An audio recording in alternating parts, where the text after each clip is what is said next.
La consagración de los sacerdotes. Hoy vamos a analizar un poco el apartado del Levítico y Éxodo, que habla de una parte concreta de los sacrificios dedicados a la consagración de los sacerdotes. Dios habla a Moisés y le dice que tiene que haber una ceremonia a través de diversos sacrificios para la consagración de los sacerdotes.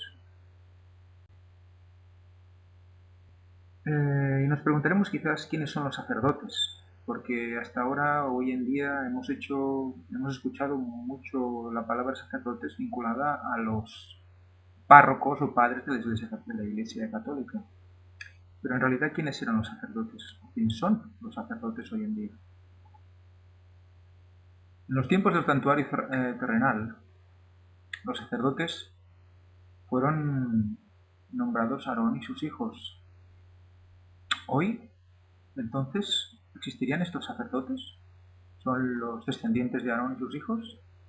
Vamos a ver 1 Pedro 2, del 5 al 9, que nos dice: Vosotros también, como piedras vivas, estáis siendo edificados en una casa espiritual, en un sacerdocio santo, para ofrecer sacrificios espirituales, agradables a Dios por medio de Jesucristo. Aquí en la 1 de Pedro es el Nuevo Testamento, por lo tanto no es el Antiguo Testamento, no hay santuario terrenal. Y habla de sacrificios, pero de sacrificios espirituales, no carnales, como eran los animales en el santuario terrenal. Seguimos en el capítulo 6, versículo 6, y dice: Por eso dice la Escritura: Pongo en Sión la principal piedra del ángulo, elegida preciosa. El que crea en ella no será defraudado. Aquí se refiere a Jesús. Para vosotros que creéis en Él es precioso. Para los incrédulos, la piedra que los edificadores desecharon vino a ser la piedra angular, piedra de tropiezo y roca de escándalo. Tropiezan porque desobedecen la palabra. Para eso fueron ordenados. Pero vosotros sois linaje elegido, real sacerdocio, nación santa, pueblo adquirido para Dios, para que anunciéis las virtudes de aquel que os llamó a las tinieblas de su luz admirable. Habla de vosotros. Vosotros en el Nuevo Testamento no eran Aarón y sus hijos. ¿A quién se refiere con vosotros? En el versículo 10, capítulo 2, versículo 10, podemos ver: Vosotros, que en otro tiempo no erais pueblo, ahora sois pueblo de Dios. Que en otro tiempo no habíais alcanzado misericordia, ahora habéis alcanzado misericordia. ¿Quiénes estos vosotros? Aquellos que antes no eran pueblo de Dios y ahora son pueblo de Dios. ¿No somos nosotros ese vosotros? Vosotros que en otro tiempo no erais pueblo, pero que ahora sois pueblo. ¿Qué cara se os ha quedado? Yo he intentado reflejar cómo se quedó la mía cuando leí estas palabras. ¿Nosotros somos sacerdotes? ¿Se está dirigiendo a nosotros? ¿A los gentiles? ¿A judíos que luego se dispersaron y que se dispersaron y que ahora no saben que son judíos, pero quizás estén esperando este llamado? ¿Quién es ese nosotros? Pues aquí estamos. Y si nosotros somos sacerdotes, ¿qué debemos hacer para consagrarnos ahora? Leamos estos versículos. 1 de Pedro 1, del 1 al 2, cuando empieza la carta y la dirige, dice: Pedro, apóstol de Jesucristo, a los que viven como extranjeros, esparcidos por el Ponto, Galacia, Capadocia, Asia y Bitinia, elegidos según la presciencia de Dios, Padre en santificación del Espíritu, para obedecer y ser rociados por la sangre de Jesucristo. Gracia y paz os sean multiplicadas. Fijaros que también habla de los que viven como extranjeros. O sea que puede ser que fueran judíos que se esparcieron debido a las persecuciones y que vivían lejos de Jerusalén. Y quizás aquellos habían perdido la confianza y la fe.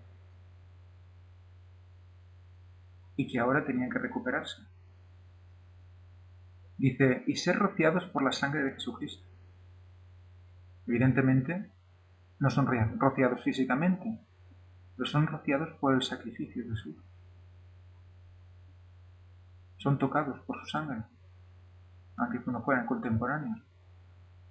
Y con la sangre, vemos el siguiente capítulo, el siguiente versículo que he escogido, Éxodo 29-21, que esto ya es el Antiguo Testamento, donde ahí sí que aún hacían los sacrificios, dice, y con la sangre que estará sobre el altar y el aceite de la unción, rociarás sobre Aarón, sobre sus vestiduras, sobre sus hijos y sobre las vestiduras de estos. Y él, Aarón, será santificado, y sus vestiduras y sus hijos, y las vestiduras de sus hijos con él. Aquí vemos los dos rociados de sangre, el literal, en el santuario terrenal, y el espiritual, en el Nuevo Testamento, el que nos toca directamente a nosotros. O sea que vemos el paralelismo entre los dos sacerdocios. ¿Y con esto qué seremos? Santificados, como explica en Éxodo. Y Dios dijo, esto es lo que harás para consagrarlos, para que sean mis sacerdotes. O sea que hay un proceso de consagración para sus sacerdotes. En el Antiguo Testamento había unos sacrificios, como vamos a ver más adelante. ¿Y ahora? ¿Qué sacrificios debemos hacer? Hemos leído antes que sacrificios espirituales. ¿A qué nivel? Pues lo que decíamos, consagrar, hacer sagrado, estar firmemente reconocido y reconocer firmemente alguna cosa, ofrecerte a Dios y dedicar con suma eficacia y ardor algo a determinado fin. O sea, con pasión, ello lo debes llevar a la fin. Como hemos visto antes en la escuela sabática, si no tenemos ese ardor, ese fuego dentro de nosotros que el Espíritu Santo pone, tampoco puedes ejecutar las cosas. Eso es parte de la consagración. Si vamos a la concordancia de Strong, que nos dice el significado de las diferentes palabras hebreas de la Biblia, vamos a ver que aquí consagrado está en el significado 4394, se pronuncia milú. También veremos el 4390, que es un significado que luego nos refiere. ¿Y qué pone? Llenura. Luego veremos también que aquí pone engastar gemas. Luego veremos por qué pone engastar y a qué se refiere esto. Consagración, o también concretamente sacrificio dedicatorio. Consagración, consagrar, engaste. Y si vemos el 4390, que es la raíz de donde viene milú, que es malá, vemos todas las connotaciones de consagrarse. Y que esto no creo que nos da todos los matices necesarios para entender esto. Llenar, ser llenado de Espíritu Santo. Armar, o sea, cuando te consagras, te armas con la palabra. Colmar, completar, ser completo, te llena, te colma. Cumplir, desbordar. A veces, no sé si habéis tenido alguna vez la sensación, estás entendiendo cosas que te superan, que te desbordan. Engastar, engaste, esto luego hablaremos, es muy interesante este concepto, que lo metan aquí, es muy interesante. Entregar fielmente, juntar, llenar, lleno, perfecto. Puñado, ¿un puñado qué es? Todo junto, aglutinado. Reafirmar, reunir, saciar. Pero realmente estás en paz. He subrayado especialmente perfecto. Entonces, como sacerdotes debemos consagrarnos, ¿no? Entonces, pues sí. Sed pues vosotros perfectos, como vuestro Padre que está en los cielos es perfecto. Palabras de Jesús. Por lo tanto, ¿a quién va dirigida esa consagración? ¿Qué debemos ser? Sacerdotes. Estudiemos a los sacerdotes. Ser perfectos, sí, esa cara se os puede quedar quizás al entender que debemos ser perfectos. Y ahora vamos a ver un poco el tema del engaste. ¿Por qué pone significado de engaste en la consagración? ¿Os acordáis del pectoral? Es una de las partes que Dios le dice a Moisés que construya para los sacerdotes. Está la túnica, el manto, el pectoral, el efod. ¿Acordáis? El pectoral es lo que va encima de todo. Y en el pectoral dice, y engastaron en él 4 hileras de piedras. La primera hilera era un sardio, un topacio y un carbúnculo. Esta era la primera hilera, etcétera. Va explicando las 4 hileras. Encajadas en engastes de oro. Al pectoral. Si buscáis engastar, es como fijar fuertemente con algo en oro. El oro, hablábamos el otro día también que simbolizaba la fe. O sea, unirse con fe, con fuerza, de una manera que no se puede desgarrar, al pectoral del sacerdote. ¿A quién representaba el sacerdote? A Jesús también. O sea que estamos enganchados, pegados al pecho de Jesús. ¿Qué tiene Jesús en su pecho? ¿Su corazón? Estamos unidos al consagrarnos. Aquí estaba dirigido evidentemente a las 12 tribus de Israel, pero por la promesa no somos hijos también nosotros. ¿No somos Israel también por la promesa de Abraham? Tengamos esto en cuenta, es muy, muy interesante.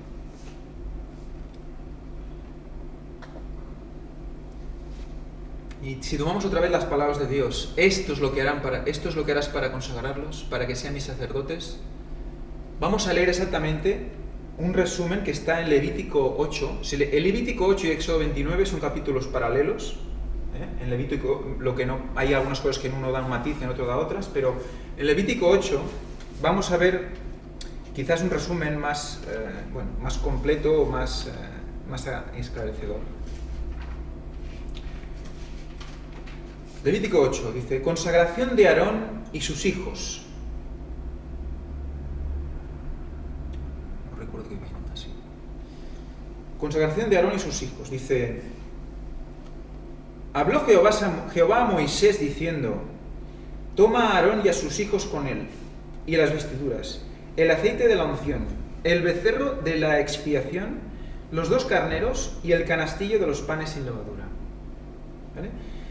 Hay muchas cosas de las que voy a leer que ni yo entiendo el significado, ni he visto, ni he conocido gente que lo sepa, ¿vale? Quizás hay gente que lo sabe, incluso gente que me escucha que lo sepa y que me lo puede pasar. Pero, porque hay muchos significados en todos los sacrificios por descubrir. Creo que hace falta un estudio muy completo de los sacrificios porque es símbolo de lo que va a pasar o lo que está pasando o lo que estamos sintiendo ahora nosotros. Pero bueno, hay cosas que son interesantes y que están muy reflejadas y que vale la pena exponer. Cada detalle, cada cosa que vamos a leer tiene su significado. Y reúne toda la congregación a la puerta del tabernáculo de reunión. Hizo pues Moisés como Jehová le mandó, y se reunió la congregación a la puerta del tabernáculo de reunión. Y dijo Moisés a la congregación, esto es lo que Jehová ha mandado hacer. Entonces Moisés hizo acercarse a Aarón y a sus hijos, y los lavó con agua. El agua, símbolo también del bautismo. Para ser sacerdotes, primero bauticémonos. Es lo primero que hace Moisés.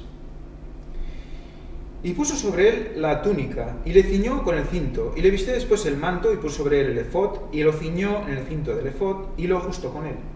Luego se puso encima el pectoral, que hemos visto antes con las piedrecitas, y puso dentro del mismo el urim y el tumim, que eran las piedras que se encendían en función de si era aprobado o no por Dios, dentro del lugar santísimo. Después puso la mitra sobre su cabeza, y sobre la mitra enfrente puso la lámina de oro, la diadema santa, como Jehová había mandado a Moisés. Esto es un resumen de todo lo que hay anteriormente en Éxodo, Levítico, etc. Que veis el significado de cada cosa y se explica. Y tomó Moisés el aceite de la unción y ungió el tabernáculo y todas las cosas que estaban en él y las santificó.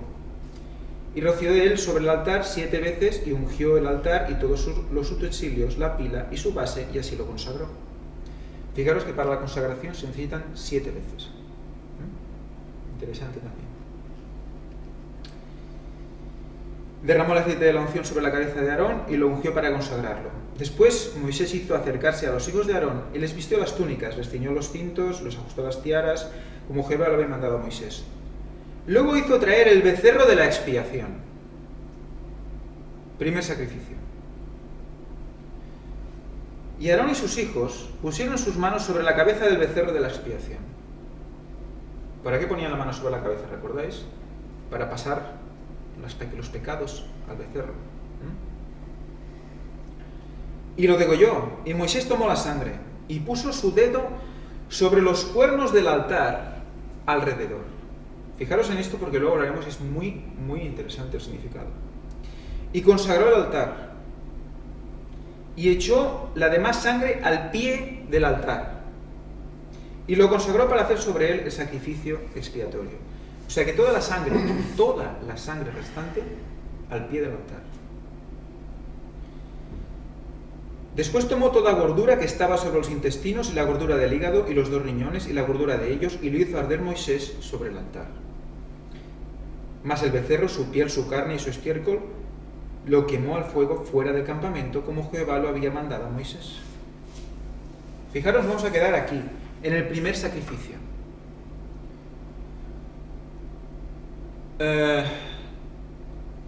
Os voy a presentar una tabla que me hubiera gustado hacer por partes, porque no puedo hacerlo por partes por tiempo. Y vais a ver todo el significado de los 3, pero bueno, fijaros, por favor, concentraros en la primera línea de la tabla, la de arriba. El becerro de expiación. ¿Qué significa expiación? Como veis allí, en la definición del RAE, de la Real Academia Española, dice borrar culpas, purificarse de ellas por medio de un sacrificio. Dicho de un delincuente, sufrir la pena impuesta por los tribunales, padecer trabajos a causa de desaciertos o malos procederes, purificar algo profanado como un templo, por ejemplo. O sea, aquí habla de una persona que comete algo y cumple la culpa por lo que ha cometido. En este caso es así.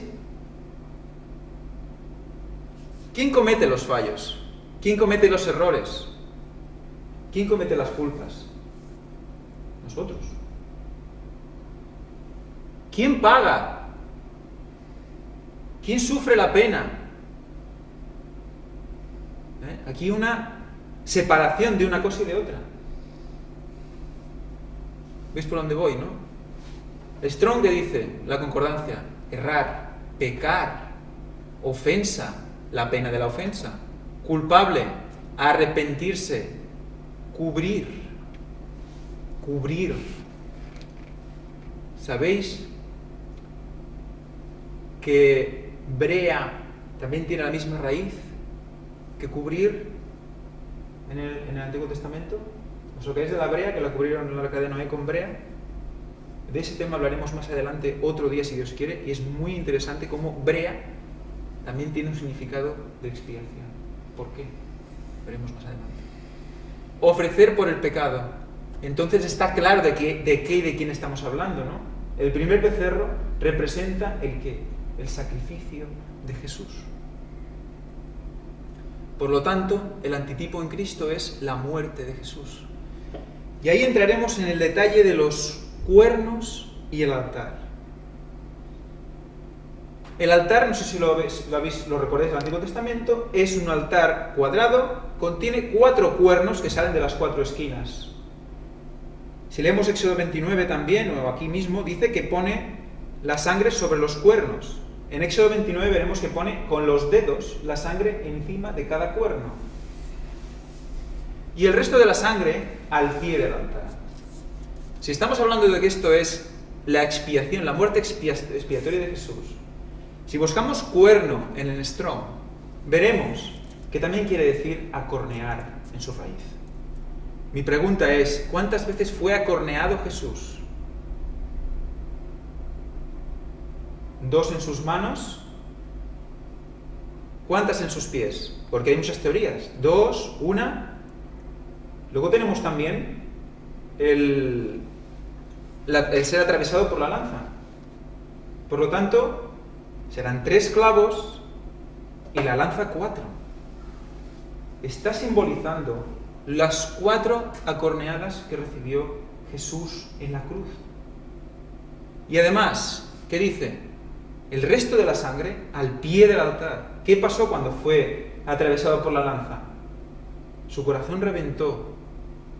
Y toda su sangre, porque también la melsa, que no sé cómo se en castellano, el bazo, también reventó. Toda su sangre, absolutamente toda su sangre dada por nosotros. Toda. Al pie de la cruz. ¿Y qué sabemos por Ron Wyatt que pasó al pie de la cruz? Que cae en el arca real de la alianza. Y cumple y cierra el pacto. Él también cumple el antiguo y hace el nuevo. Él también, como él mismo como cordero y él mismo como sacerdote, entra en el santuario y lleva la sangre y todo, todo. Y ahí es donde se completa nuestra liberación, nuestra limpieza. Ahí nos limpia. O sea, está especificando la muerte de Jesús, cómo fue con las 4 corneadas, con la sangre vaciada por nosotros. Por lo tanto, es importante que el primero sea el becerro de sacrificio. Y en nosotros como sacerdotes, ¿qué debemos hacer? ¿Debemos también ir al santuario y cortar el cuello a un becerro, etcétera? No. Aceptar la muerte de Cristo. Aceptarla como expiación. Con su muerte, ¿cómo nos hace? Justos. Por lo tanto, en el camino de salvación representaría la justificación. La justificación. Nos está hablando de que para consagrarnos primero, ¿qué debemos hacer? Aceptar la muerte de Jesús. Lo está haciendo, lo está enseñando por simbología. Si seguimos leyendo, después, además vemos, que aquí no lo he puesto, pero seguimos leyendo, que cogen su piel y su carne y la queman fuera del campamento. ¿Dónde fue crucificado Jesús? Fuera de la ciudad, fuera del santuario. O sea que es claramente representando la muerte expiatoria de Jesús. Segundo sacrificio. Seguimos en Levítico 8:18. Dice, después hizo que trajeran el carnero del holocausto. O sea, primero hemos tenido el becerro de la expiación y ahora tenemos el carnero del holocausto. Hay un significado diferente a la expiación, no vale solo con la muerte de Jesús. Vamos a ver. Después hizo que trajeran el carnero del holocausto y Aarón y sus hijos pusieron sus manos sobre la cabeza del carnero, otra vez. Y lo degolló y roció Moisés la sangre sobre el altar alrededor. Y cortó el carnero en trozos. Y Moisés hizo arder la cabeza, los trozos y la gordura. O sea, todo quemado. Todo.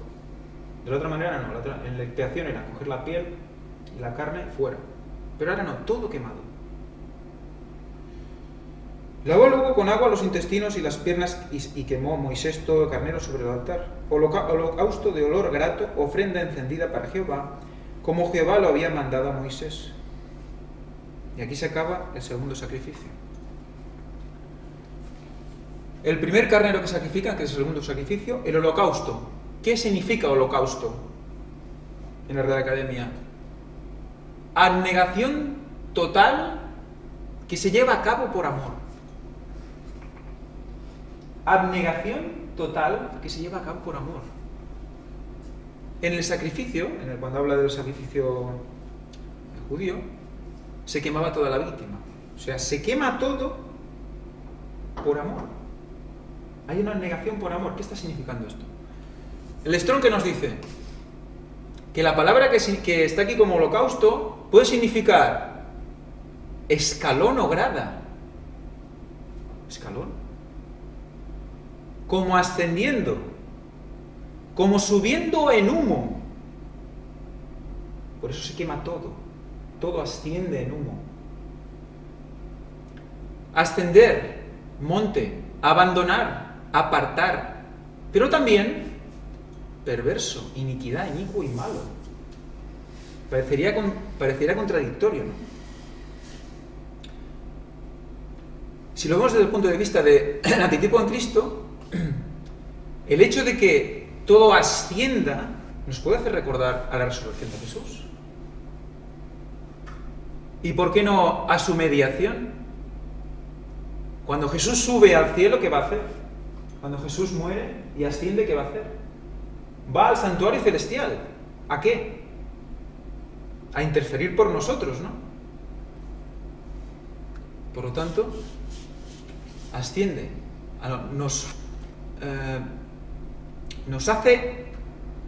nos limpia el pecado del cual nos hemos confesado. Pero es, como podéis ver, como una línea de tiempo de lo que Jesús hace en la tierra. En el tema de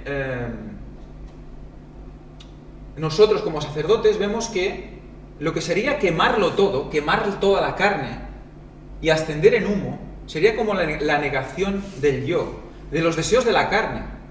O sea, es como, ¿qué hacía el sacerdote que simbolizaba la oración? ¿No ponía incienso y el humo se elevaba? ¿Qué hace Jesús en el santuario celestial? ¿No eleva oraciones también con humo? Pues eso nos simboliza la oración y nuestro contacto con Dios diario.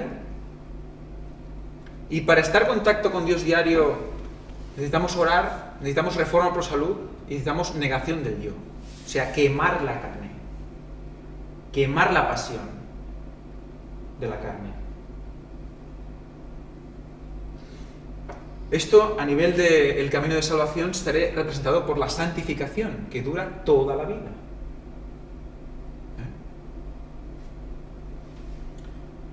Muy bien, pues seguimos con el tercer sacrificio, porque hay un tercer sacrificio. Dice, después hizo que trajeran el otro carnero, el carnero de las consagraciones. O sea, este es el tercero. Teníamos el de la expiación, el del holocausto y el tercero es el de las consagraciones. O sea, es el que lleva el nombre de lo que sería la consagración también. O sea, que será como la meta de todo esto. El final de todo esto, el porqué de todo esto. Después hizo que trajeran otro carnero, el carnero de las consagraciones. Y Aarón y sus hijos pusieron sus manos sobre la cabeza del carnero, de nuevo, y lo degolló. Y tomó Moisés la sangre y la puso sobre el lóbulo de la oreja derecha de Aarón, sobre el dedo pulgar de la mano derecha de Aarón y sobre el dedo pulgar del pie derecho. Más cosas, bueno, el que lo entienda que me lo explique, ¿no? Luego expondré una apreciación personal al respecto, ¿vale? Hizo acercarse luego a los hijos de Aarón y puso a Moisés la sangre sobre el lóbulo de las orejas derechas de ellos, sus pulgares, etc., ¿no? Y roció Moisés la sangre sobre el altar alrededor. Después tomó la gordura, la cola, toda la gordura que estaba sobre los intestinos, la gordura del hígado, los riñones, la gordura de ellos y la espaldilla derecha. Y la espaldilla derecha. Y de los canastillos de los panes sin levadura, que estaba delante de Jehová, tomó una torta sin levadura y una torta de pan de aceite y un hojaldre, y lo puso con la gordura y con la espaldilla derecha. Y lo puso todo en las manos de Aarón, en las manos de sus hijos, e hizo mecerlo como ofrenda mecida delante de Jehová. Mecerlo. Sí, mecerlo como mecís a un niño, como una ondulación, como un movimiento. Después tomó aquellas cosas Moisés de las manos de ellos y las hizo arder en el altar sobre el holocausto. Eran las consagraciones, el olor grato, ofrenda encendida a Jehová. Y tomó Moisés el pecho y lo meció, ofrenda mecida delante de Jehová, del carnero de las consagraciones. Aquella fue la parte de Moisés como Jehová lo había mandado a Moisés.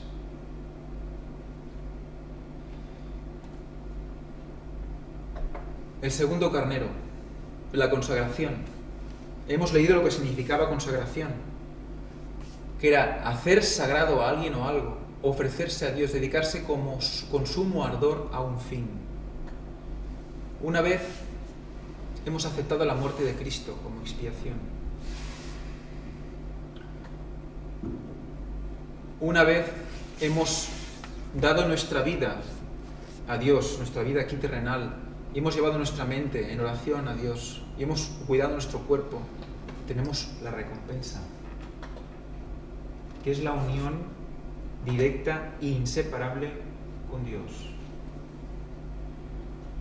La significación del strong dice llenarse, llenado, colmar, como hemos dicho antes, cumplir, desbordar, engastar, engaste. El engastar, recordar, engastar, unidos al pectoral, que nadie los puede separar por fe. Estará indicando esto, y esto es una apreciación personal porque no puedo confirmarlo ni lo puedo asegurar hoy, pero está hablando de el momento de la segunda venida de Jesús en la gloria de su Padre. Está hablando de cuando ya somos transformados, como veis en la siguiente columna, nosotros como sacerdotes, cuerpo, mente y espíritu ya consagrados, perfectos y santos, para unirnos a Él y ser pues completos y llenos, en realidad transformados. ¿No es esto la tercera parte del camino de salvación? ¿No nos está diciendo, cuando está hablando de la consagración de los sacerdotes, de todo el camino que debe hacer nuestra persona, nuestra alma, desde que aceptamos la expiación, la muerte de Cristo, hasta su segunda venida? Pues hermanos, esto es lo que os quería exponer y dejar estas preguntas en el aire para seguir estudiando los detalles de toda esta exposición. Está la parte también, no os he leído Levítico 11, 44, 45, que era referente a la parte anterior de la santificación. Pero lo puedo leer ahora. Es después de explicar todo lo que debemos, todas las carnes que son puras o impuras, o animales que pueden comer y no comer. Al final dice, porque yo soy Jehová vuestro Dios, vosotros por tanto os santificaréis y seréis santos, porque yo soy santo, así que no contaminéis vuestras personas con ningún animal que se arrastre sobre la tierra. Está hablando de los que se arrastraban, ¿no? Pero se puede aplicar a todos los animales impuros. Porque yo soy Jehová, que os hago subir de la tierra de Egipto para ser vuestro Dios. Seréis pues santos, porque yo soy santo. Él nos exige ser santos porque Él es santo. No hay medias tintas. Este es el camino. También en el sacrificio de paz, que no os lo he puesto aquí, pero en la ofrenda de paz, por ejemplo, cuando hemos leído que cogían la gordura de los intestinos, de los riñones, del hígado y la quemaban como sacrificio de olor grato a Jehová, lo habéis visto en las diferentes partes de los sacrificios. Si leéis ofrendas de paz, que está en Levítico 3, y leéis todo lo que hacen, como también limpian los riñones, limpian todo y lo queman, la grasa, la grosura. Después al final dice Dios, y el sacerdote hará arder esto sobre el altar. Nosotros somos sacerdotes. Vianda es de ofrenda que se quema en olor grato a Jehová. Toda la gordura es de Jehová.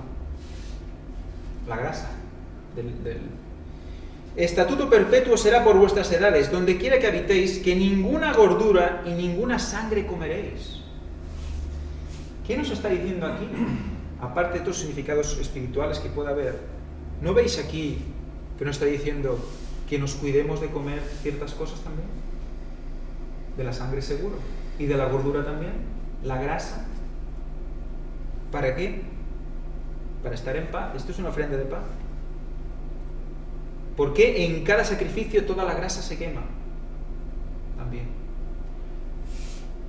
Se ha descubierto, bueno, sabéis que la grasa es donde se acumulan todas las impurezas del cuerpo. Se acumulan los metales pesados, se acumulan toda una serie de cosas que se queda ahí, ¿no? O sea, es muy interesante también esta connotación. La grasa en hígado, grasa en riñones, grasa en intestinos, eso es un problema. Es un problema serio para estos órganos.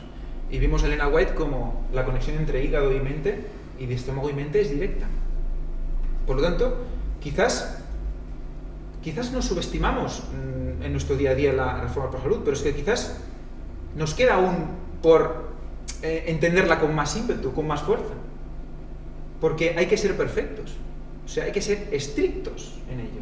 Nos está pidiendo perfección, no, un día no pasa nada. No está diciendo, no, hoy comeré un poquito de cerdo porque tampoco pasa nada, para que él no se... No. No está diciendo nada. ¿Pero por qué? Porque si comemos voy a morir el día siguiente. No te vas a morir porque comes un poco de cerdo. Pero ¿te estás justificando, santificando y preparándote para la glorificación? ¿No? Señor. Todo lo que pasa en el Antiguo Testamento tiene su significado hoy día. Todos los sacrificios, cada detalle del sacrificio, tiene su significado hoy día. El hecho de que Moisés meza el pecho. ¿Dónde hemos dicho que se colocaba el pectoral? En el pecho del sacerdote, ¿no? Y Moisés muchas veces Elena White lo relaciona como un símbolo de Jesucristo también. Mecer el pecho. Aarón y los demás también mecían la espaldilla derecha del cordero, del carnero. ¿Por qué la espaldilla derecha? Es la paletilla derecha. ¿Por qué la paletilla derecha? Eso es muy interesante también. Hay otro tema que estoy preparando al respecto, y es como la orientación de la cruz de Cristo. Cómo aquella orientación en la cruz de Cristo, que es del norte hacia el sur, nos simboliza norte-sur, este y oeste. Veremos cómo su mano derecha está llevándonos al santuario, al lugar santísimo. Con la izquierda estaría en el pueblo de Dios, atravesaría ese santuario, y con la izquierda y con la derecha estaríamos en el lugar santísimo. La mano derecha siempre es santificada. La derecha en la Biblia es santificada, es considerada como santa, como consagrada. Pues la mano derecha, el cordero, la paletilla derecha es la que guardan para el sacerdote, para mecer. Y dices, ¿por qué mecer? ¿No dice Jesús que antes de su venida será como en los días de Noé? ¿No estará diciendo que mecer está representando el arca en el diluvio? ¿No nos está enseñando que si realmente queremos estar glorificados y preparados para su segunda venida, nos está haciendo referencia también al diluvio y a Noé?